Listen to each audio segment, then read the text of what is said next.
आज की तारीख में 2022 के बाद से मेरे किसी परिवार के सदस्य के ऊपर कोई ईडी, सीबीआई या किसी प्रकार की कोई जांच लंबित नहीं है, कोई एफआईआर नहीं रखी हुई है।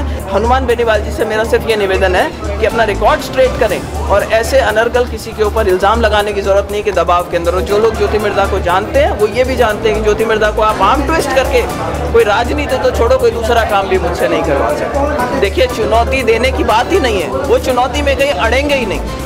कांग्रेस के अंदर नेता खुले में उनकी खिलाफत करने के अंदर आ रहे हैं कि सारे ओपन में आकर के, और कांग्रेस के अंदर भी यही कह रहे हैं कि गठबंधन मत करो। अगर अकेले में हनुमान बेनीवाल आते हैं तो मेरी चुनौती है उनको कि आए और चुनाव लड़े। पार्टी बनाना कोई बहुत बड़ी बात नहीं होती, अपनी वहाँ पर अगर दिखाना है कि मैं सक्सेसफुल हूँ तो आए और चुनाव लड़े, और वही घोड़ा वही मैदान। नहीं, ऐसा ही था। एक शिष्टाचार मुलाकात करनी थी मुझे। हमारे जो यहाँ पर चंद्रशेखर जी हैं, पंचारिया साहब हैं, उनसे मुलाकात हुई, ओंकार सिंह जी से हुई, बाकी सारे पदाधिकारियों से भी कईयों से मुलाकात हुई। और जो आगे यात्रा अभी नागौर में जा रही है, जो कि मेरा क्षेत्र पड़ता है, तो उसके बारे में भी चर्चा हुई है कि क्या प्रोग्राम रहेगा, कहाँ पे हम उसको ज्वाइन करेंगे और आगे के लिए क्या गाइडलाइन होएगी, उसी पर चर्चा। कुछ कार्यकर्ता मिलना चाहते थे हमारे साथ में जो आए हैं, चंद्रशेखर जी से उनकी मुलाकात भी हुई। बहुत अच्छा कार्यक्रम रहा। बेनीवाल जी ने कई प्रकार के आरोप आपके ऊपर लगाए। हाँ, उनको एक ईडी का एक शब्द जो है उनको लग गया कि ये बहुत अच्छी चीज़ है और ये किसी भी अगर कोई बिजनेस हाउस होगा तो उसके ऊपर बहुत जल्दी से चिपक जाएगी। लेकिन मैं मीडिया के सामने ये बिल्कुल क्लियर शब्दों में कि मेरे हस्बैंड का, मेरे father in law, mother in law, हमारा आज तक कभी किसी चीज़ में कोई इन्वॉल्वमेंट नहीं रहा है, चाहे वो ईडी का केस हो, चाहे सीबीआई का केस हो। मेरे हस्बैंड एग्जीक्यूटिव पोजीशन के अंदर थे इंडिया बुल्स रियल एस्टेट के अंदर, पर 2020 के अंदर वो पोजीशन छोड़ चुके हैं और अब वो अपनी जो भी अपना बिजनेस और अपना स्पिरिचुअलिज्म फॉलो करते हैं वो करते हैं। मेरे जो देवर हैं समीर गहलोत, जो इंडिया बुल्स के अंदर रियल एस्टेट में और इंडिया बुल्स हाउसिंग फाइनेंस में थे, उन्होंने भी अपनी सारी एग्जीक्यूटिव की जो पोजीशंस थी वो 2022 से पहले ही छोड़ दी थी। और उन पर कुछ जाँचें चल रही थी कंपनीज़ के अंदर, जो कि रेगुलर जाँचों के रूप में आती हैं, लेकिन वो अपने आप समय के साथ में जांचें होकर ख़त्म हो गई।